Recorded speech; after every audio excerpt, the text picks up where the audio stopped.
हाम्रो माल भएको ठाउँ चाहिँ उहाँ माथि गाइसहरू हेर्न सक्नुहुन्छ हैन। माथि अलिअलि देखिरहेको छ। म यता पर गएर देखाउँछु।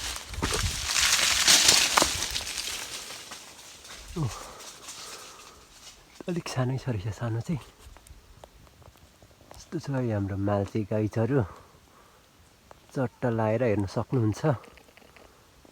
ठ्याक्कै यहाँ झन्डी डाँडा जानेको बाटोको ठ्याक्कै मुनि यस्तो यो हाम्रोतिर चाहिँ यसलाई भलायो भनिन्छ, तपाईहरुकोतिर के भनिन्छ अब ठ्याक्कै त्यसकै बोटमा रहेछ।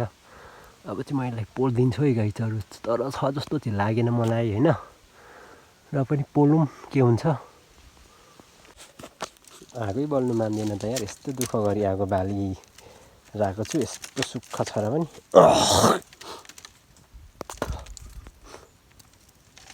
ल आगो चाहिँ अब बल्यो दुःख गरी नै।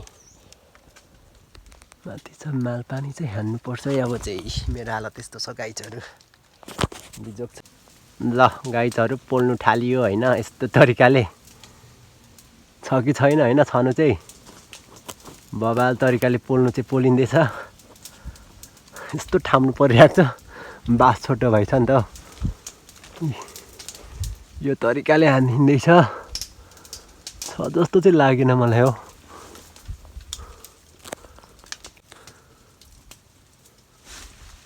छैन कि क्या हो गाइसहरू, होइ त हौ।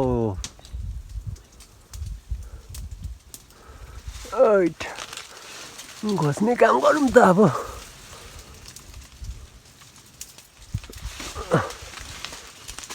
ओइट ल्या एउटा पनि छैन रहेछ गाइसहरू।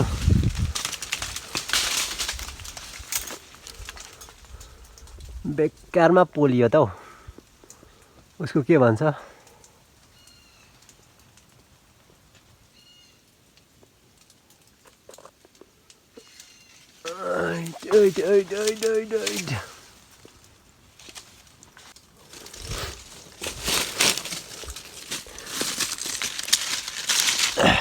पुरै खाली रहेछ गाइसहरू, केही छैन, छोडेर गएको रहेछ के।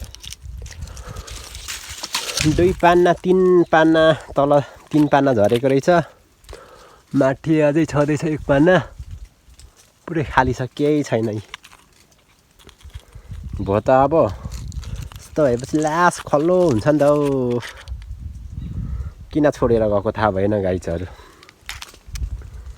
यस्तो थियो। ल छोडेर गएको रहेछ, खाली छ है, खाली छ। बिजोग बनायो यार, आगो बलिरहेछ, यस्तो छ। डढेलो जान्छ भने डर, यसलाई अब एक ठाउँ कहाँ घुसारी राख्नु पर्ने हुन्छ यस्तोमा। बिजोग बनायो यार, यत्रो मेहनत खेर गयो त हौ, पानीमै मिसियो मेरो मेहनत गाइसहरू।